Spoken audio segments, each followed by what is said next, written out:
The doorbell rang once, then silence. I was still holding my coffee when I opened the door, steam curling up like it knew something I didn't. She stood there, my wife, pregnant. Her hand went instinctively to her stomach when she saw me. Not relief, not guilt, fear. Behind her, a suitcase leaned against the wall, the same one she'd taken on her therapeutic break. Her lips parted, no sound came out. Then she fainted. I caught her before she hit the floor, out of habit. Muscle memory is loyal even when the heart is not. That's when a shadow fell across the doorway.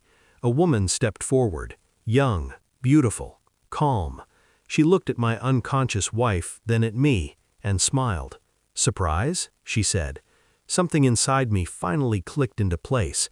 Not rage, not heartbreak, clarity.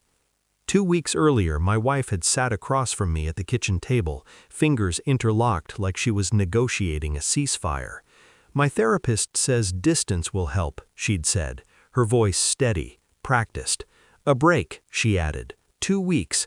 Then the knife slid in. "I'll be traveling, with someone. Just space. When I come back, our marriage will be stronger." I remember nodding.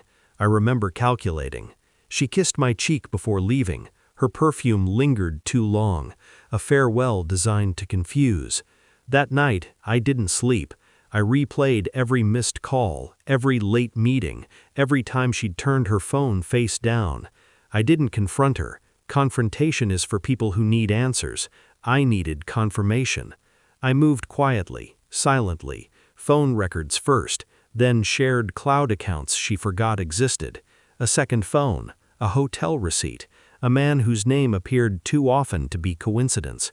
I hired no one, trusted no one. I did the work myself. The DNA kit arrived before she came back. I stared at it for a long time before sealing it. Not because I hoped I was wrong, but because part of me already knew. While she was gone, I cleaned the house, removed photos, rearranged furniture, prepared. The young woman appeared in my inbox 3 days before my wife returned.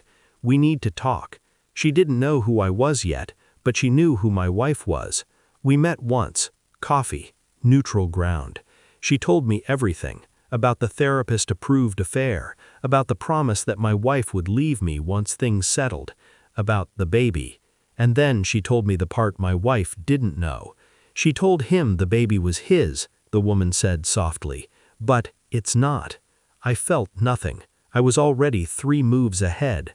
The test results arrived the morning my wife returned, not mine. I placed the envelope on the entry table.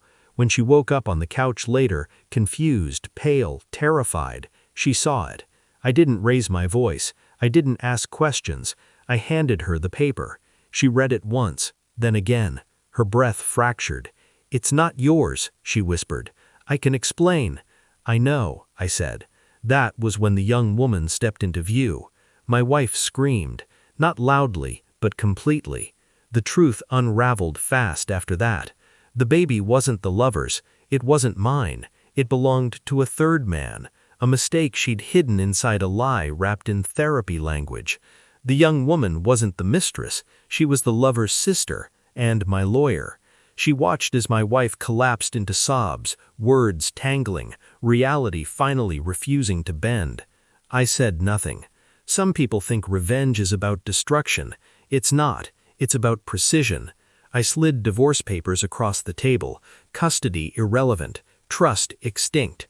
"I knew before you left," I said finally. "The trip was never about fixing us."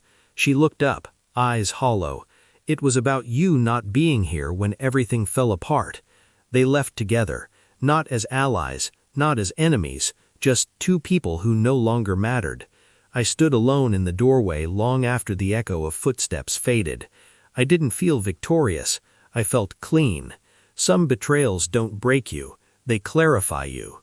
I closed the door, and for the first time in years, nothing followed me inside.